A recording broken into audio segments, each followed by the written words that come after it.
Preghiamo. Concedi al tuo popolo, o Dio, l'abbondanza dei tuoi doni, perché sia sempre fedele agli impegni del suo battesimo e viva nella prosperità e nella pace in attesa della gioia eterna. Per il nostro Signore Gesù Cristo, tuo Figlio che è Dio, e vive e regna con te nell'unità dello Spirito Santo, per tutti i secoli dei secoli. Amen. Il Signore ci benedica, ci preservi da ogni male e ci conduca alla vita eterna. Amen.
Se vuoi, puoi guarirmi.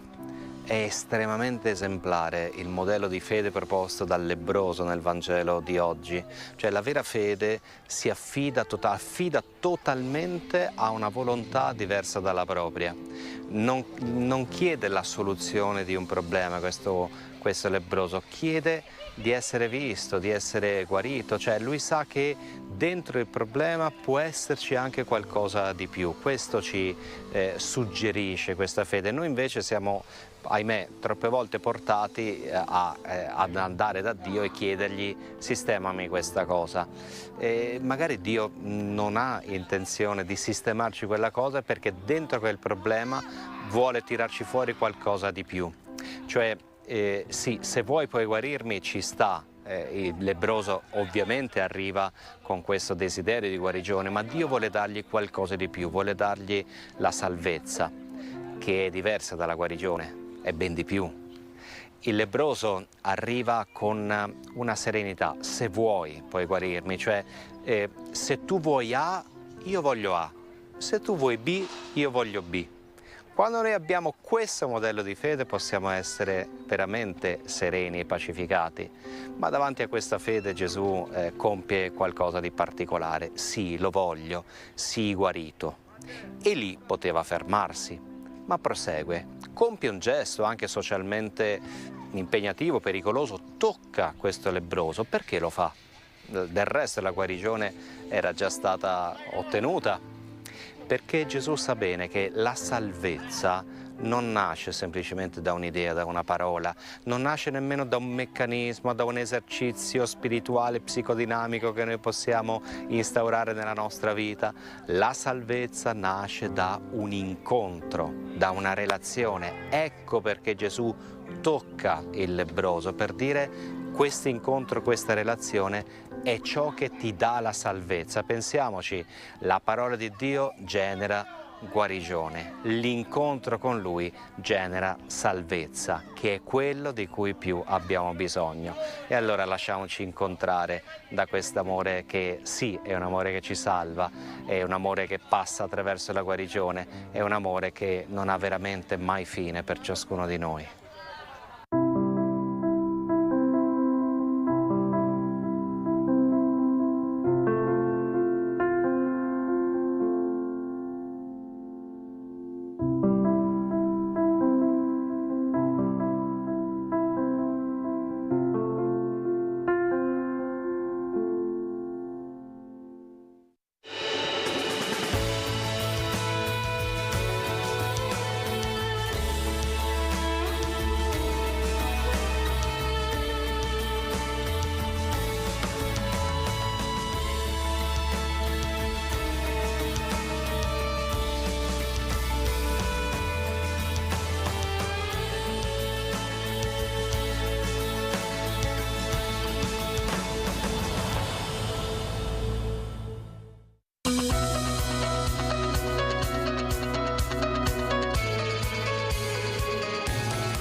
Buongiorno e ben trovati all'appuntamento con i giornali in edicola, la nostra rassegna stampa. Tra qualche istante andremo insieme a dare un'occhiata agli argomenti delle prime pagine dei quotidiani oggi in edicola. I temi sono molto interessanti e purtroppo dobbiamo cominciare con una grande tragedia, quella del terremoto in Venezuela. Pensate, scosse da 7,5 della scala Richter, è stata davvero un'ecatombe con centinaia di morti, migliaia di feriti, decine di migliaia di dispersi, e in Venezuela c'è una nutrita rappresentanza di italiani in quel paese. Naturalmente è tutto in evoluzione, vedremo come andrà a finire questa vicenda. Poi, per quanto riguarda la politica estera, il vertice ad Antibes in Costa Azzurra tra Macron e la Presidente Giorgia Meloni, segnali di disgelo, ce n'erano stati in passato, c'erano stati alcuni segnali di frizione tra i due, ma adesso sembrano andare d'amore d'accordo in vista anche della risoluzione dei problemi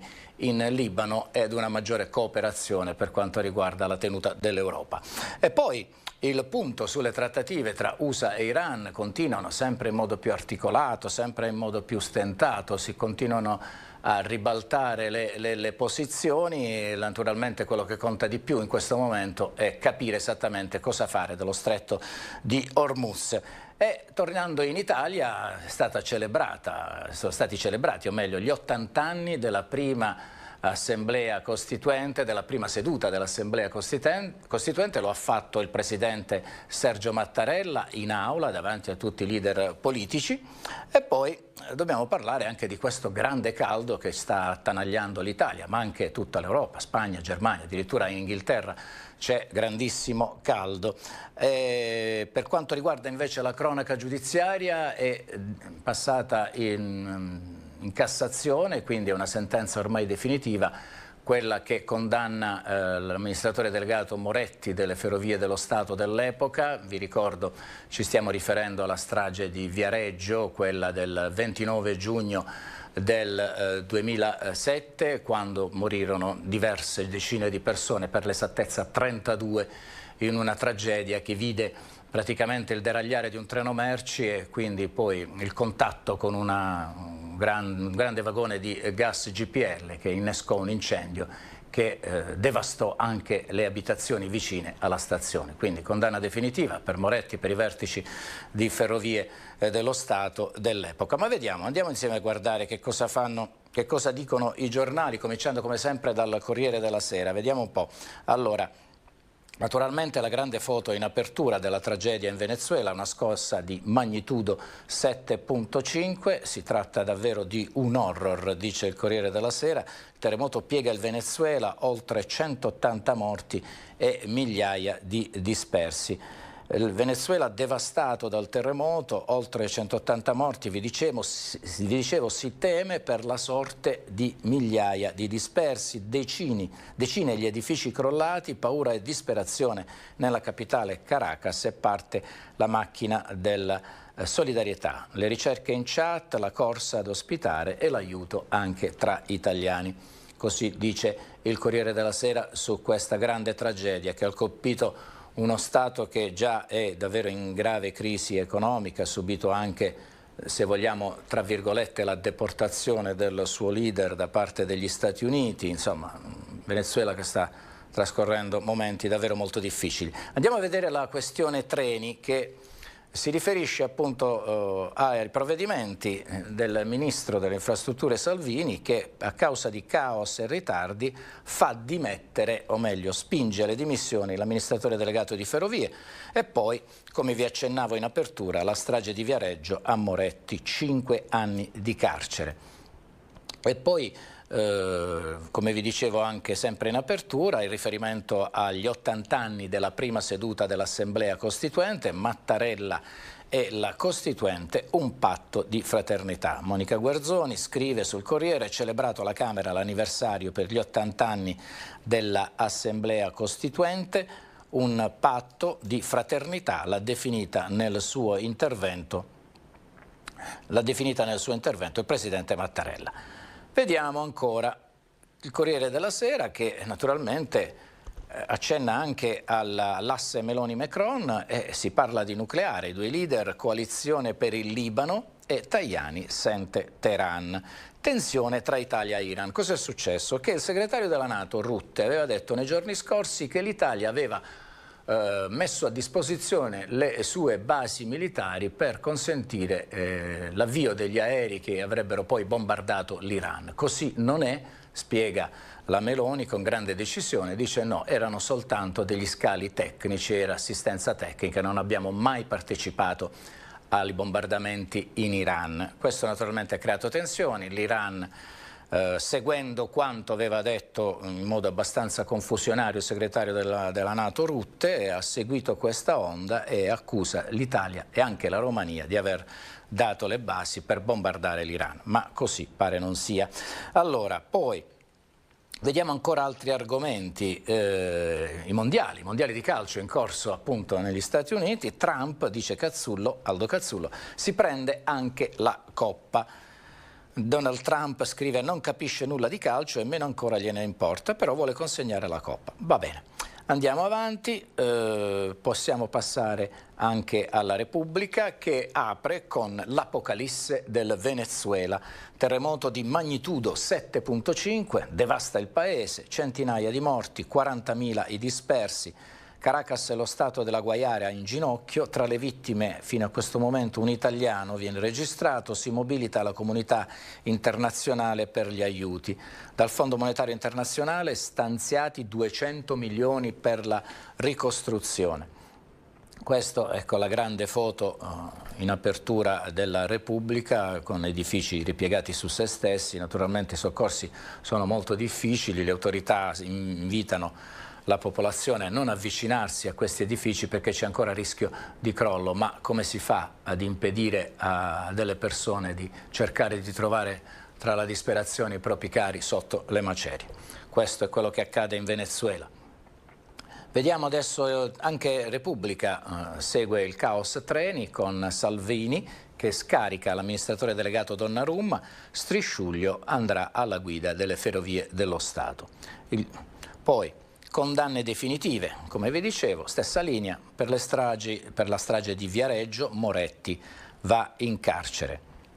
E poi c'è anche una dichiarazione dello stesso ex AD delle ferrovie, Moretti, che dice vado in carcere ma la certezza del diritto è colpita. Finisce così e Mauro Moretti parla a tarda sera dopo la sentenza della Cassazione e ripercorre la sua vicenda dopo la strage di Viareggio. L'Iran se la prende con l'Italia soltanto perché ha sentito un rapporto abbastanza fantasioso, è stato giudicato, quello del segretario della NATO Rutte, che come vi dicevo aveva dichiarato che l'Italia aveva partecipato, aveva messo a disposizione le sue basi per bombardare l'Iran e quindi l'Iran, seguendo questa scia, dice l'Italia è complice nella guerra. Meloni, il nostro Presidente del Consiglio, dice ho solo rispettato i trattati. E poi vediamo di cos'altro si occupa il giornale romano. No all'UNESCO, la polemica, basta retorica su Franco Basaglia. In un paese come l'Italia, dove un qualche ruolo monumentale non si nega ad alcuno, ritengo una gran bella notizia che familiari, colleghi e amici di Franco Basaglia si mobilitino contro la celebrazione di un rito in suo onore. Poi la scuola, naturalmente, le prove di maturità, torna Manzoni nei programmi delle scuole superiori. Ancora le idee, la libertà sessuale, il confine tra amore e possesso. Andiamo adesso ad occuparci del giornale della Conferenza Episcopale Italiana, Avvenire che naturalmente apre sulla tragedia in Venezuela, dramma su dramma, dice così, intitola così: il terremoto ha avuto una magnitudo superiore a 7 della scala Richter, anche 7.5, tra le vittime accertate c'è un italiano. Centinaia di morti, oltre 40.000 dispersi dopo la doppia scossa sismica che ha travolto il Venezuela, già alle prese con una crisi economica e sociale tra le più gravi di sempre. E poi l'editoriale di Antonella Mariani, la libertà svenduta se l'Unione Europea scende a patti con i talebani. Allora, vediamo sotto la foto che ritrae appunto la situazione di un paese devastato dal terremoto, la diplomazia degli aiuti, la sfida di pensare al paese, non soltanto al business, I 140.000 italo-venezuelani, un'intera comunità è sotto shock, tremava tutto, ma siamo vivi. Ancora la Repubblica. Ad Antibes il vertice tra Meloni e Macron, proposta sul Libano, una conferenza per il dopo UNIFIL, infatti è da ristrutturare questa organizzazione. Il caldo non è ancora al picco, dice Repubblica, infatti dobbiamo aspettarci altro. Tutta Europa nella morsa, la temperatura salirà fino a domenica, monitoraggio anche nelle carceri. Poi l'emergenza anziani, che sono naturalmente la fascia di popolazione più debole in questi casi, il ricatto ai rider, consegne anche a 40 gradi o niente compensi. Intanto oggi si celebra anche la giornata mondiale, il mondo delle dipendenze, al Quirinale, rispondere alla droga con la speranza. Poi ancora a piedi pagina, Avvenire, il patto tra le fedi in Italia, l'ascolto di Dio e dell'altro. Anche Avvenire fa un riferimento all'avvicendamento ai vertici di Ferrovie dello Stato, con Donnarumma che saluta le ferrovie, al suo posto Strisciuglio, Donnarumma paga ritardi e divergenze. Poi un riferimento anche alle disabilità, a Rimini parte Expo Aid, partecipazione al centro. Andiamo a vedere il Messaggero e vediamo cosa dice il quotidiano della capitale Roma. Dunque, Meloni e Macron è il primo titolo con l'intesa tra Roma e Parigi per la nuova Europa. Vertice ad Antibes, accordi sul nucleare, difesa e competitività. Il patto Libano post-UNIFIL, dopo Rutte, segretario della NATO, Teheran attacca. Italia complice degli USA, la Premier mai partecipato al conflitto. Poi naturalmente anche il Messaggero dedica un'ampia foto alla tragedia del Venezuela, del terremoto in Venezuela. Apocalisse, titola, un popolo senza difese, dice Maurizio Stefanini nel suo racconto, a Caracas può franarti addosso la politica, ma quando a tremare è proprio la terra, allora anche un paese abituato a resistere resta senza difese. L'editoriale di Paolo Pombeni, la forza solidale della nazione. Poi gli 80 anni della Costituente, Mattarella, la carta nel nome dell'unità, poi il commento, la Repubblica di tutti. Anche il Messaggero parla di ferrovie, lascia Donnarumma, diciamo anche costretto al ministro Salvini, che appunto non gli ha perdonato ritardi e caos nelle ferrovie. Salvini, adesso parte la fase 2 per il dopo un interno e sarà probabilmente Strisciuglio. Il caldo ancora in peggioramento, udienze sospese a Palermo, l'asfalto supera i 50 gradi, piano per il pronto soccorso, Spagna 212 morti in 3 giorni. A piedi pagina Messaggero parla della strage di Viareggio, ve lo ricordo, Moretti condannato, l'ex amministratore delegato delle Ferrovie dello Stato in carcere, quindi c'è stata la sentenza definitiva della Cassazione, che ha individuato in Moretti e nei vertici delle Ferrovie dello Stato dell'epoca i responsabili di quella grande tragedia. Sofferenze, ragioni e torti, il commento di Mario Aiello. Andiamo adesso a vedere anche, cambiando giornale, andiamo al Mattino. Il Mattino di Napoli, nel suo primo titolo, se vogliamo, di apertura, Italia-Francia, stesse priorità. Vertice Meloni-Macron, a Cap d'Antibes, partner indispensabili, lanciano coalizione per il Libano. La Premier, mai partecipato al conflitto in Iran, ma Teheran accusa Roma, complicità nella guerra. Il vertice di Antibes, il 36esimo summit intergovernativo tra Italia e Francia, segna un rinnovato asse tra Emmanuel Macron e Giorgia Meloni, perché Roma e Parigi sono partner naturali e indispensabili, per usare le parole del presidente francese. Poi c'è l'analisi di Michele Marchi che dice le ragioni del pragmatismo, bisogna superare infatti le tensioni che ci sono state in passato tra Italia e Francia proprio in nome del pragmatismo, perché c'è da appunto ricostruire un'unità di intenti in Europa e naturalmente non si può non partire dai rapporti tra Italia e Francia, ma anche naturalmente con altri paesi cardine dell'Unione Europea. E poi l'editoriale di Vincenzo, la Spoon River dei ragazzi uccisi e il rischio assuefazione. Mattarella, omaggio ai padri costituenti, la standing ovation alla Camera, dove appunto si è celebrata la ricorrenza di 80 anni dalla prima riunione e seduta dell'Assemblea Costituente. Il Capo dello Stato celebra gli 80 anni dell'Assemblea citando i martiri del fascismo. Ringrazio i presidenti delle Camere per aver reso onore alle donne e agli uomini che nell'Assemblea Costituente seppero dare forma alla libertà e alla democrazia degli italiani. Standing ovation alla Camera per il Presidente Mattarella. Il commento, la forza solidale della nazione. E poi, guardate, questa foto è emblematica di quanto stia accadendo e sia accaduto in Venezuela con il terribile terremoto che ha colpito il paese sudamericano. Catastrofe Venezuela. E poi ancora gli argomenti sono più o meno gli stessi, quelli che stanno caratterizzando le prime pagine dei giornali oggi in edicola: l'addio di Donnarumma, l'amministratore delegato di Ferrovie dello Stato, sostituito da Strisciuglio.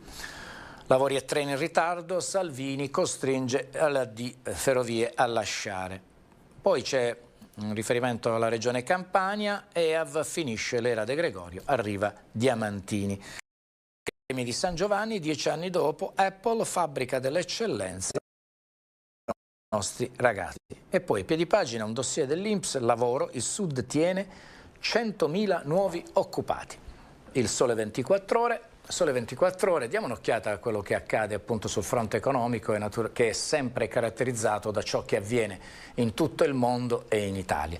Allora, l'apertura del Sole è, anche se sottotestata, subito c'è riferimento al vertice di Antibes tra Macron e Meloni che si abbracciano, lo vedete nella foto, iniziativa Roma-Parigi per una coalizione sul Libano post-Unifil. E poi il ministro della difesa Crosetto che bacchetta il segretario della NATO Rutte, dice da Rutte parole a caso: Teheran, Italia complice, Meloni mai partecipato a operazioni in Iran. Questo per quanto riguarda appunto il panorama internazionale toccato da Sole 24 Ore, ma andando nelle questioni meramente economiche, ecco l'apertura. Flop delle rottamazioni sugli incassi, il fisco rilancia sui pignoramenti, più 25,2%. Lotta all'evasione, le definizioni agevolate non aumentano il tasso di riscossione, fermo al 14,7%. Nel 2025 approfondimenti su 47.000 forfettari, sotto la lente 32.000 affitti brevi. Poi le strategie per la sicurezza, la vedete la foto, difesa, investimenti italiani, sud del 32,5%, la Unione Europea, integrare l'industria con Kiev. Poi il Credit Agricole al Ministero dell'Economia e Finanze, obiettivo salire a ridosso del 30% di Banco B.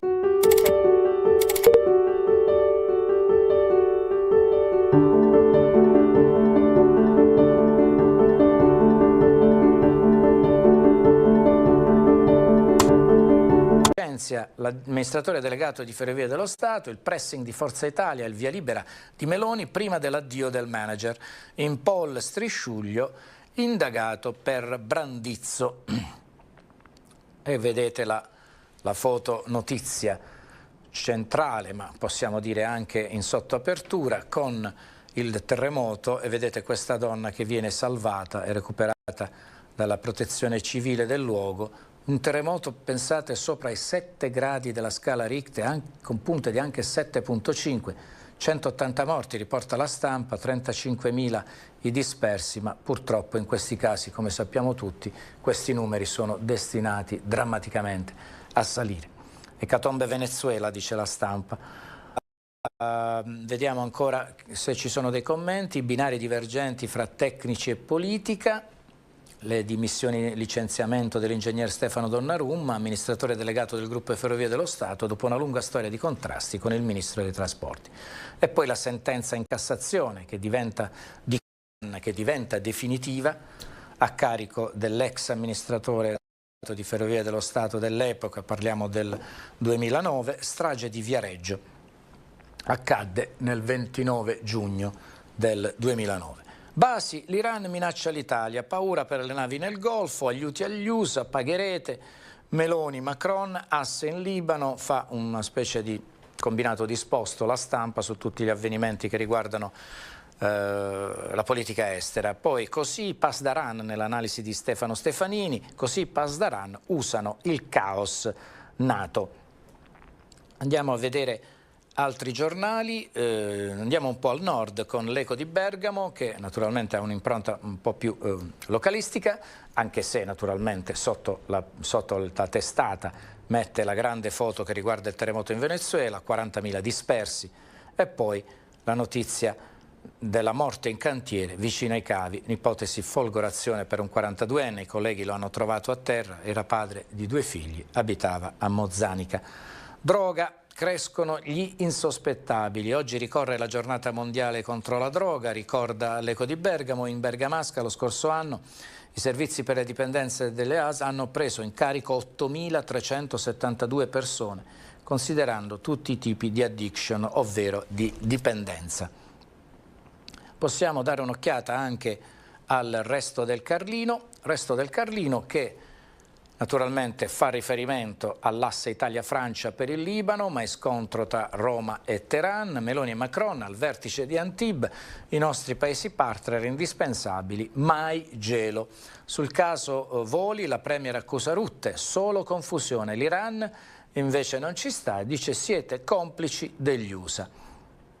Vediamo ancora. Naturalmente anche qui viene riportata la foto di questa donna che viene salvata dalle macerie in Venezuela, morte e macerie, dice il giornale. Centinaia di persone rimaste uccise, 40.000 dispersi. È il primo bilancio delle 2 scosse con punte, vi dicevo, anche di 7.5 che hanno devastato il Venezuela. Tra le vittime anche un italiano, i testimoni, i palazzi ondeggiavano.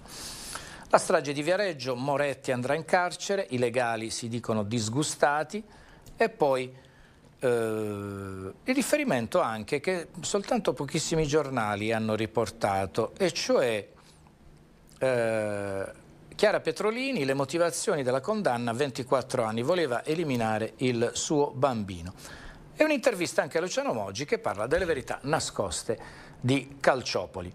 Bene, direi che a questo punto, dopo aver dato un'occhiata ai principali quotidiani oggi in edicola, possiamo chiudere qui questa nostra rassegna stampa. Come sempre io vi ringrazio per l'attenzione prestata e vi rimando naturalmente agli appuntamenti della rete. Una buona giornata, arrivederci.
Cuore divino di Gesù, io ti offro, per mezzo del cuore immacolato di Maria, Madre della Chiesa, in unione al sacrificio eucaristico, le preghiere e le azioni, le gioie e le sofferenze di questo giorno, in riparazione dei peccati per la salvezza di tutti gli uomini, nella grazia dello Spirito Santo, a gloria del Divin Padre.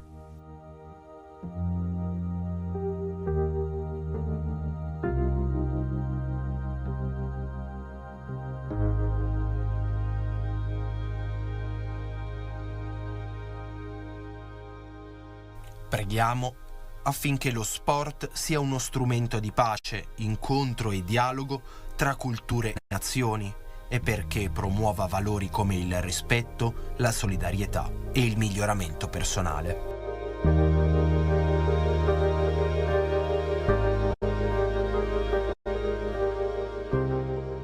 Perché i genitori si dedichino con passione e gioia all'educazione dei figli, per guidarli verso la verità, la giustizia e la fede in Dio.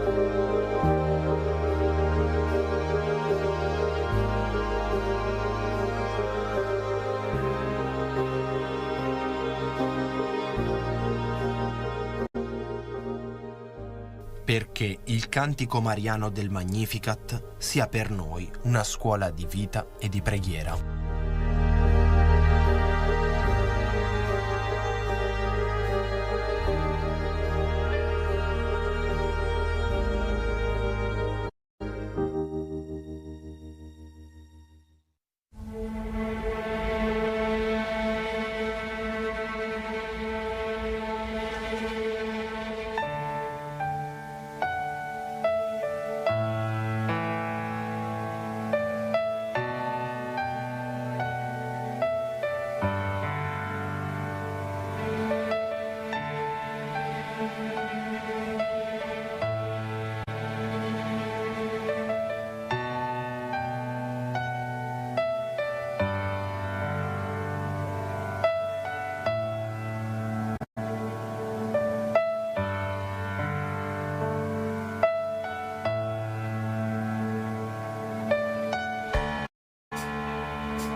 Signore Gesù, Tu hai vinto la morte senza armi né violenza.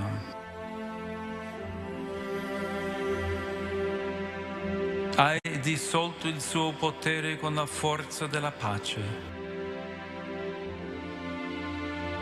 Donaci la Tua pace, come alle donne incerte nel mattino di Pasqua, come ai discepoli nascosti e spaventati. Manda il Tuo Spirito, respiro che dà vita, che riconcilia, che rende fratelli e sorelle gli avversari e i nemici.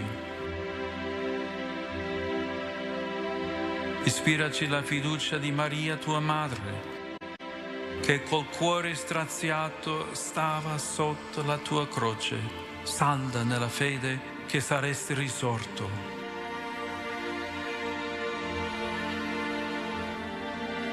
la follia della guerra abbia termine e la terra sia curata e coltivata da chi ancora sa generare, sa custodire, sa amare la vita. Ascoltaci, Signore della vita.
Un cordiale saluto a voi tutti, gentili amici. Oggi parliamo di libertà, ambiente e tecnologia. Per introdurre il tema avremo tra poco ospite collegato con noi da remoto Claudio Cerasa, che ha scritto recentemente L'antidoto, manifesto ottimista contro la dittatura del catastrofismo. Claudio Cerasa, tra l'altro, che nella giornata del 5 di giugno è stato a Verona al teatrino di Palazzo Maffei proprio per presentare questo libro. L'antidoto, un manifesto ottimista contro la dittatura del catastrofismo. Lei specifica fin da subito che è una pubblicazione per pochi. Chi sono questi pochi?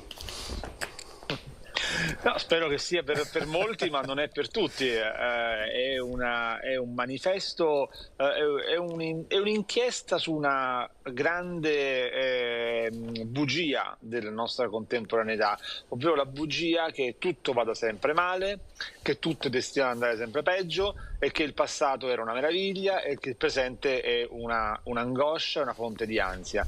Essere ottimisti oggi significa provare non soltanto a guardare il famoso bicchiere mezzo pieno, ma significa anche attrezzarsi utilizzando una disciplina della conoscenza che ci possa aiutare a capire come risolvere i problemi attraverso le soluzioni e non attraverso i capi espiatori, ma che soprattutto ci porti a ricordare le cose che sappiamo fare per provare a farle meglio e ci aiuti anche a capire quali sono problemi irrisolvibili che non devono essere trasformati in problemi irrisolvibili per concentrarci sui problemi reali. Questo è il punto. Oggi non ci si può vergognare di essere ottimisti e non si può essere in imbarazzo se c'è una notizia positiva.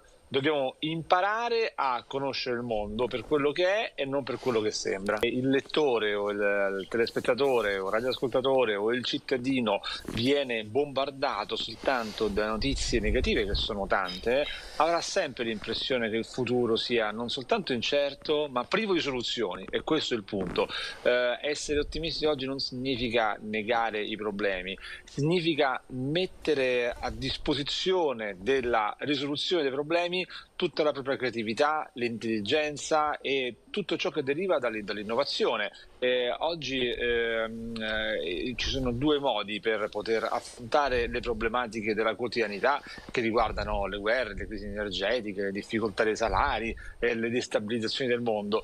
La prima strada è quella della lagna, del lamentarsi e del rassegnarsi al disordine. La seconda strada è quella della reazione, del capire cosa sappiamo fare per provare a farlo meglio. Negli ultimi anni l'Italia, l'Europa, il mondo hanno attraversato dei momenti di difficoltà enorme, pandemie, crisi energetiche, inflazione, globalizzazione strozzata, guerre, disordini mondiali, ma nonostante questo le soluzioni sono sempre state trovate e anche quando sembrano essere distanti bisogna affidarsi a tutti i veicoli della libertà che esistono nel mondo per provare a risolvere quei problemi.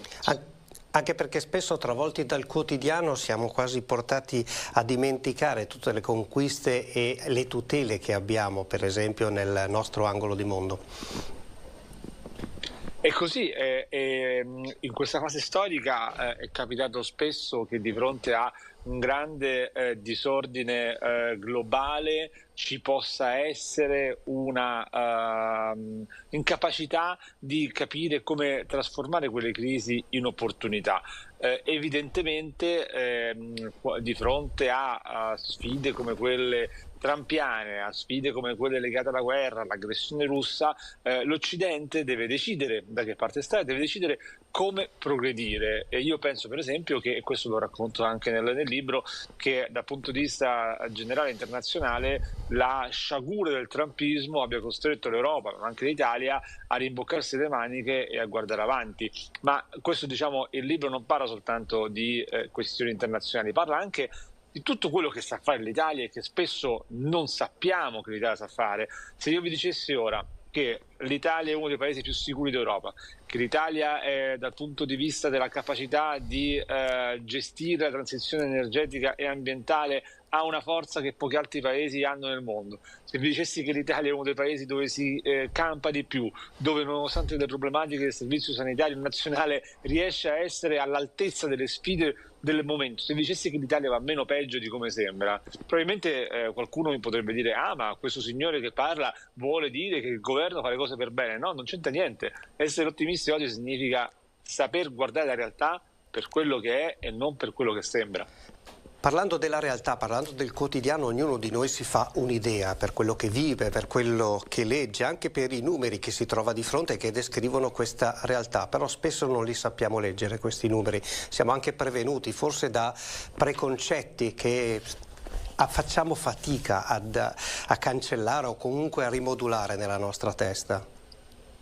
Sì, siamo prevenuti perché abbiamo disimparato a conoscere la realtà. Ci siamo affidati totalmente al pensiero catastrofista per leggere la nostra contemporaneità, e tutto quello che ci sembra arrivare da una fonte di notizie che possono essere considerate positive ci sembra essere falso. E quindi, se impariamo nuovamente a contestualizzare e a capire quali sono le cose che funzionano, quali sono le cose che non funzionano davvero, avremo invece la capacità di comprendere la realtà al meglio. Quindi questo è davvero un appello a ribellarci al pensiero unico che alimenta rancore e catastrofismo. Lei prima ha fatto riferimento all'Europa e alle sfide alle quali è chiamata dopo anche le esternazioni, gli interventi anche pesanti di Donald Trump.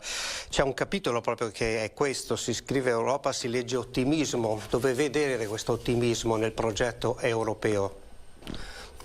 Ma l'Europa negli ultimi 16 mesi, ovvero nel periodo del trumpismo, ha compiuto più passi in avanti di quanti fatti negli ultimi 16 anni. È riuscita a trasformare la spinta distruttiva del trumpismo in un motore di crescita e di innovazione e di resilienza, come si dice. Gli europeisti hanno sempre la tendenza giustamente ad alzare l'asticella, ma bisogna anche capire da che punto si parte e a che punto si è arrivati. Penso alla globalizzazione, alla capacità che l'Europa ha avuto di governare il processo del protezionismo trumpiano, penso al tentativo riuscito di fare passi in avanti verso una difesa europea più concreta rispetto al passato, penso anche al modo in cui l'Europa ha sostenuto l'Ucraina in questi 4 anni drammatici di guerra. Quindi l'Europa sta facendo passi in avanti, mai sufficienti ma necessari. E lei fa un riferimento anche all'attuale pontefice Leone XIV, dove dice si intravede la possibilità di un pontificato che possa ridare alla Chiesa un ruolo attivo nella difesa dell'Occidente. A distanza di mesi da quando ha dato alle stampe questo volume, che tipo di interpretazione dà? Ma credo che l'intelligenza artificiale, che è al centro dell'enciclica del Papa, sia il cuore delle opportunità del futuro, e la capacità di sapersi rapportare a questa parola AI ci dice molto anche sulla nostra indole. Gli ottimisti cercano di capire in che modo quello che può essere un elemento dirompente della nostra vita presente e futura possa offrirci opportunità. Il pessimista invece cerca soltanto di capire in che modo questo rischio possa portare sventure, disastri e distruzione. Il Papa, con un approccio tutt'altro che luddista e catastrofista, ci ricorda che l'intelligenza artificiale, per poter essere ben guidata, ha bisogno di molta umanità, ha bisogno di non essere considerata una nuova religione, ma ha bisogno di essere considerato un contenitore da riempire con i valori non negoziabili della società aperta. Voi, come nel vostro giornale, avete dato vita a una sperimentazione sull'uso dell'intelligenza artificiale nello svolgere proprio l'attività di giornalista. Com'è stata questa esperienza? E ce la descriva. È stata un'esperienza entusiasmante, perché abbiamo cercato di creare per 2 mesi ogni giorno un giornale fatto tutto quanto con AI, da associare al nostro giornale fatto con l'intelligenza naturale, almeno mi auguro, e successivamente è diventato un'esperienza fissa che esce ogni martedì, con il quale noi, con questa esperienza, noi cerchiamo di portare il dibattito sull'AI dallo stato gassoso a quello solido, e quindi cerchiamo di spiegare cosa sa fare l'intelligenza artificiale, ma anche cosa non sa fare, per aiutarci a capire cosa l'essere umano e l'intelligenza naturale deve imparare a fare nel futuro. Tornando all'intelligenza artificiale, all'enciclica del Papa e a quello che lei mi ha appena detto, tra le 2 immagini evocate nell'enciclica, quella della Babele e quello delle mura di Gerusalemme, lei verso quale è più orientato a schierarsi? Ma io credo che ci sia, non sono per la linea della Torre di Babele, sono più per l'accoglienza e la capacità di mettere insieme